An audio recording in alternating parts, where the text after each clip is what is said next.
इस मॉड्यूल में हम लोग इंटरनेट प्रोटोकॉल्स के बारे में स्टडी करेंगे। इंटरनेट प्रोटोकॉल्स होते क्या हैं? अब इंटरनेट में हमारे पास इतनी डिफरेंट किस्म की मशीन्स हैं, इतने डिफरेंट किस्म के सेटअप्स हैं, और उन्होंने अगर आपस में कनेक्ट करना है तो they have to follow some standards.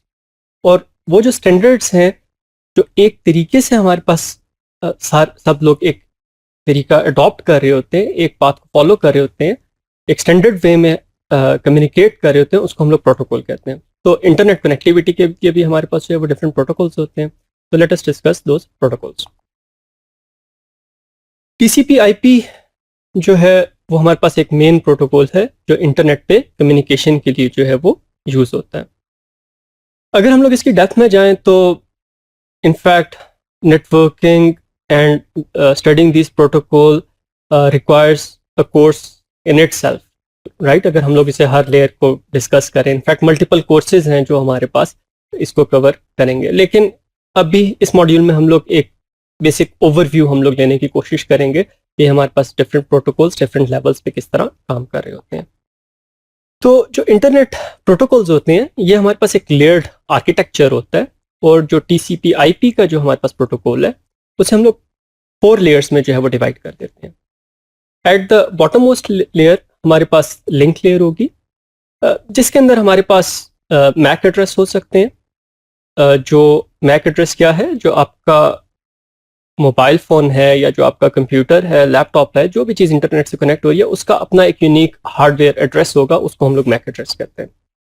इससे ऊपर वाली लेयर पे आ जाएं तो हमारे पास इंटरनेट लेयर है, जहाँ पे हमारे पास राउटिंग, आईपी एड्रेसेस और इससे रिलेटेड नेटवर्किंग से रिलेटेड जो कम्युनिकेशन हो रही है उससे रिलेटेड हमारे पास प्रोटोकॉल्स होंगे। उससे ऊपर वाली लेयर पे आ जाए तो हमारे पास ट्रांसपोर्ट लेयर है। It is responsible that the data is transferred between 2 machines in order. ठीक है, तो इसके अंदर हमारे पास जो है वो एक स्मूथ जो है वो ट्रांसमिशन ऑफ इंफॉर्मेशन जो है वो ये मेक श्योर करते हैं ट्रांसपोर्ट लेयर के प्रोटोकॉल्स। और इसके अलावा फिर हमारे पास प्रोटोकॉल्स हैं जो एप्लीकेशन लेवल पे हैं। वो हमारे पास डिफरेंट टाइप्स की जो एप्लीकेशंस हैं वो हमारे पास डिफरेंट प्रोटोकॉल्स यूज़ करेंगे। जिस तरह वेब के लिए हम लोग HTTP यूज़ करेंगे, फाइल ट्रांसफ़र के लिए हम लोग FTP प्रोटोकॉल यूज़ करेंगे। इस तरह डिफरेंट हमारे पास प्रोटोकॉल्स जो हैं वो एप्लीकेशन लेवल पे होंगे।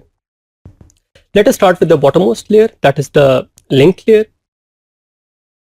It is basically responsible for transferring the information over the wire or over the medium. मतलब वायरलेस मीडियम भी हो सकता है आपके पास, अगर वायरलेसली आपके पास जो है वो डाटा ट्रांसफर हो रहा है, और वाइड मीडियम भी हो सकता है कि केबल के थ्रू आपके पास इंफॉर्मेशन जा रही है। मेन तो चीज़ ये है ना कि डाटा एक जगह से हमारे पास दूसरी जगह पे जा रहा है।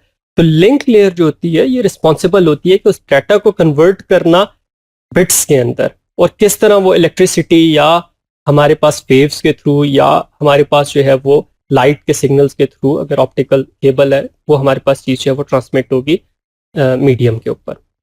इसके अंदर एक इम्पॉर्टेंट चीज़ हमारे पास एरर चेकिंग की भी होती है कि लिंक लेयर पे हम लोग जो है वो एरर को डिटेक्ट कर सकते हैं कि जो हमारे पास एक पैकेट आया है, जो एक इन्फॉर्मेशन आई है, वो हमारे पास रिलायबल है या नहीं। लिंक लेयर से ऊपर हमारे पास इंटरनेट लेयर है, और ये बेसिकली कनेक्टिविटी के लिए रिस्पॉन्सिबल होती है कि हमारी कंप्यूटर का एक आईपी एड्रेस है और हम लोग कम्युनिकेट करना चाहते हैं एक रिमोट मशीन के साथ। उस रिमोट मशीन का अपना भी एक आईपी एड्रेस है। तो जो हमारे पास इंटरनेट लेयर होगी ये क्या करेगी? ये हमारे पास वो जो पाथ है उसको ये अडेप्ट करेगी, उसके लिए ये रिस्पॉन्सिबल होगी कि हमारे पास ये जो इंफॉर्मेशन है ये हमारे पास कौन कौन से राउट से होके हमारे पास डेस्टिनेशन तक पहुंचेगा, और फिर वहां से अगर हमारे पास इंफॉर्मेशन वापस आ रही है तो वो भी, उसके लिए भी हमारे पास इंटरनेट लेयर जो है वो उस इंफॉर्मेशन को रिसीव करने के लिए रिस्पॉन्सिबल होगी। इंटरनेट लेयर के अंदर जो सबसे इंपॉर्टेंट चीज़ है वो हमारे पास एक आईपी एड्रेस है। आईपी एड्रेस बहुत ज़रूरी होता है इंटरनेट पे कम्युनिकेट करने के लिए। आईपी एड्रेसेस के थ्रू ही हमें पता चलता है कि हम लोगों ने ये जो इंफॉर्मेशन भेजनी है ये किस मशीन तक भेजनी है। इनिशियली इंटरनेट के अंदर हमारे पास जो आईपी एड्रेसेस थे वो हमारे पास 32 बिट्स के थे, और उन 32 बिट्स को हम लोग जो है वो 8 बिट्स के 4 चंक्स में डिवाइड कर देते हैं। तो यहाँ पे एक आपके पास सैम्पल आईपी एड्रेस है 192.168.123.254। ये हमारे पास एक आईपी एड्रेस है। इस तरह जब भी हम लोग इंटरनेट पे कनेक्ट होंगे तो हमें एक आईपी एड्रेस जो है वो हमें मिल जाएगा। IP address can be shared.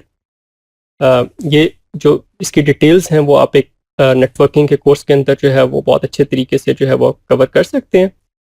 जो हमारे पास 32 बिट आईपी एड्रेसेस थे उनकी लिमिटेशन ये थी कि मैक्सिमम आप 2⁻32 एड्रेसेस जो हैं वो असाइन कर सकते हैं, और ये हमारे पास जो है वो it ends up into a few billion addresses, right. तो उससे ज़्यादा एड्रेसेस आप जो है वो असाइन नहीं कर सकते। अब जिस तरह अगर आजकल हम लोग बात करें, we talk about internet of things, जिसके अंदर हमारे पास इवन फ्रिजेस को भी आईपी एड्रेसेस मिले हुए हैं, हमारे पास इवन बल्ब्स हैं, हमारे पास बहुत छोटे से गैजेट्स हैं, उनके भी अपने आईपी एड्रेसेस हैं। तो वहाँ पे अब हमारे पास लिमिटेशन आ गई कि जो IP4 एड्रेसेस हैं, IPv4 एड्रेसेस हैं, ये हमारे पास एक सर्टेन लिमिट से ज़्यादा एक्सीड नहीं कर सकते। तो इस लिमिटेशन को ओवरकम करने के लिए फिर IPv6 आईपी एड्रेसेस जो हैं वो प्रपोज किए गए, और अभी पैरेलल में दोनों IPv4 एड्रेसेस भी चल रहे हैं और IPv6 एड्रेसेस भी चल रहे हैं। IPv6 एड्रेसेस जो होते हैं इसके अंदर हमारे पास 2⁻128 एड्रेसेस हम लोग इससे कर सकते हैं। 128 बिट्स के अंदर एड्रेस होता है। जो IPv4 है वो 32 बिट्स के अंदर स्टोर होगा एड्रेस, और IPv6 जो है वो हमारे पास 128 बिट्स के अंदर स्टोर होगा। और इसके अंदर हम लोग इसी तरह 8 बिट्स के हम लोग जो है वो 16 कंपोनेंट्स जो है वो हम लोग बना लेते हैं। सॉरी, 16 बिट्स के हम लोग 8 कंपोनेंट्स जो है वो हम लोग बना लेते हैं। इंटरनेट लेयर से ऊपर हमारे पास ट्रांसपोर्ट लेयर है, और उससे रिलेटेड हमारे पास जो है वो प्रोटोकॉल है। ट्रांसपोर्ट लेयर किस चीज़ के लिए रिस्पॉन्सिबल होती है कि जब हम लोग एक लेट्स से वेबसाइट को विजिट करते हैं तो वो जो वेब पेज हम लोग रिसीव करेंगे वो हमें पूरे का पूरा वेब पेज एक फाइल की फॉर्म में नहीं मिलेगा। जो वेब सर्वर होगा वो उसको ब्रेकअप करेगा इनटू स्मॉलर पार्ट्स। वो स्मॉलर पार्ट्स जो हैं वो ट्रांसफर होंगे, डिफरेंट पाथ्स के थ्रू भी वो ट्रांसफर हो सकते हैं। एक आपके पास उसका हिस्सा चला गया लेट्स से यूरोप के थ्रू, दूसरा हिस्सा उसका चला गया अफ्रीका के थ्रू, डेस्टिनेशन जो है वो लेट्स से आपके पास यूनाइटेड स्टेट्स है। तो अब आपके पास डिफरेंट राउट से होके आपके पास वो इंफॉर्मेशन जो है वो डेस्टिनेशन तक पहुंच सकती है, ठीक है। अब उन पैकेट्स को इन ऑर्डर रखना कि जिस ऑर्डर में सेंड हुए हैं उस ऑर्डर में हमारे पास रिसीव हो, या उसका ऑर्डर हम लोग मेंटेन करें, ये जो काम होता है ये हमारे पास ट्रांसपोर्ट लेयर की प्रोटोकॉल्स का होता है। इसके अंदर दो हमारे पास मेन प्रोटोकॉल्स होते हैं, एक हमारे पास TCP है और एक हमारे पास UDP है। जो हमारे पास TCP प्रोटोकॉल होता है उसके अंदर जो डाटा कम्युनिकेट होता है वो गारंटीड जिस ऑर्डर में सेंड होता है उसी ऑर्डर में हमारे पास रिसीव होता है। जितने पैकेट्स हमारे पास सेंड होते हैं सर्वर साइड से क्लाइंट साइड पे उतने ही हमारे पास रिसीव होते हैं, और उसी ऑर्डर में हम लोग उसको अरेंज करते हैं। प्रोटोकॉल जो है उसके लिए रिस्पॉन्सिबल होता है। लेकिन इसका अपना एक ओवरहेड है।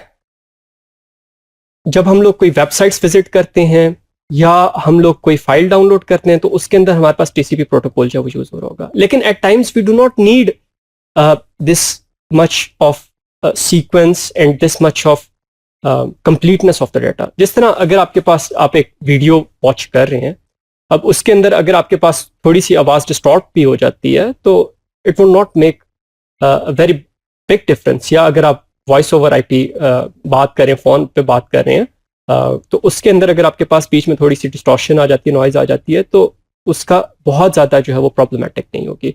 तो UDP जो होती है उसके अंदर ये होता है कि हमारे पास बीच में कुछ पैकेट्स जो होते हैं वो हमारे पास मिस भी हो सकते हैं, ठीक है। तो कुछ एप्लीकेशंस हैं वो हमारे पास TCP को यूज़ करेंगे और कुछ एप्लीकेशंस जो हैं वो UDP को यूज़ करेंगे।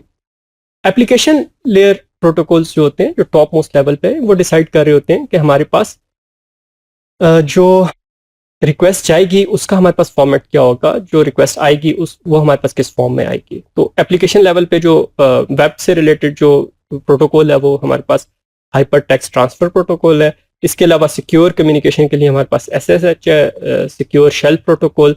इन दोनों को यूज़ करके हम लोग HTTPS भी कर सकते हैं कि जो हाइपर टेक्स्ट जो हमारे पास वेबसाइट्स की जो ट्रांसफ़र हो रही है, जो वेबसाइट हम लोग विजिट कर रहे हैं वो हमारे पास ओवर अ सिक्योर चैनल जो है वो हमारे पास ट्रांसफ़र हो। इसके अलावा हमारे पास एप्लीकेशन लेवल पे प्रोटोकॉल्स FTP है which is used for file transfer. हमारे पास पॉप है, IMAP है, STMP है, SMTP है। ये जो प्रोटोकॉल्स है ये हमारे पास ईमेल से रिलेटेड है। जो ईमेल्स हमारे पास सेंड होंगी, रिसीव होंगी, वो हमारे पास इन प्रोटोकॉल्स के थ्रू होती है। और फिर हमारे पास एक डोमेन नेम सिस्टम होता है which is responsible for finding the IP address of a website.